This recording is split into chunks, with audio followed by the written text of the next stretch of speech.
Հարգելի գործընկերներ, ճիշտ ասած, ես չգիտեմ, ես փորձեմ բարձել մեր գործընկերներից, ովքեր ինստիտուցիոնալ հիշողություն են, արդյոք հնարավոր է գումարման ընթացքում փոխել խմբակցության անվանումը եւ հանդես գալ խմբակցության անվանումից, որը փաստացիորեն գոյություն չունի։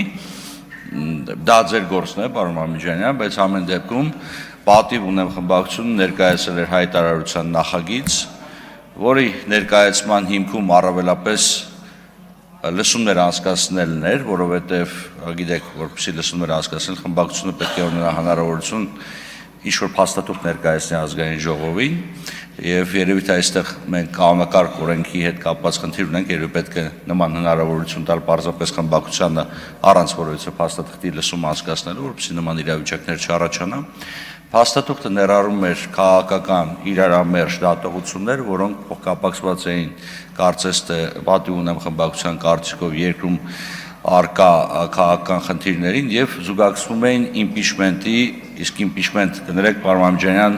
քաղաքականից իրավականի թարգմանելու կառավարության պարագայում իմպիչմենտի մասին չեն խոսում, դա նախագահական երկրին բնորոշ ինստիտուտ է,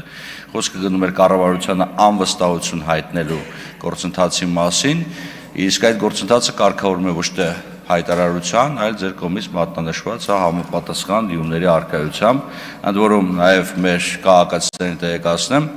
որ համապատասխան քանակի դիմումների հավաքագրումը դեռևս բավարար չէ կառավարության անվստահություն հայտնելու համար։ Դա անհրաժեշտ է պարզապես որպես հիմք համապատասխան գործընթաց սկսելու համար, որտեղ ազգային ժողովը պետք է կառավարությանը անվստահություն հայտնի, բայց նաև հանձնաժողովի նիստում հնչեց շատ տրամաբանական այս պարագայում իրավականից քաղաքանի անցնեմ, հիմնավորում թե ինչ նպատակ կարա հետապնդի քաղաքական ուժը, որը ընտրություններից ամիսներ առաջ, հերթական ընտրություններից ամիսներ առաջ փորձում էր ամբողջ ռեսուրսը կենտրոնացնել գործընթացի վրա, որը բացարձակապես որևիցե արդյունք չի կարող բերել։ Ամեն դեպքում հանձնաժողովը մանրամասն վերլուծության է ենթարկել պատիվ ունեմ խմբակցության կողմից ներկայացված հայտարարության նախագիծը,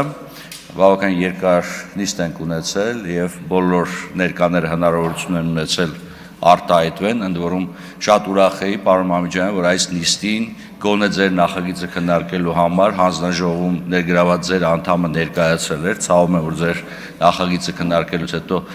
գնաց եւ այդպես էլ դրանից հետո չտեսանք վերջինիս, բայց ամեն դեպքում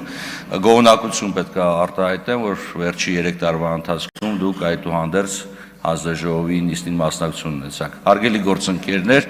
իրարամերժ բնույթի փաստաթղթում արկա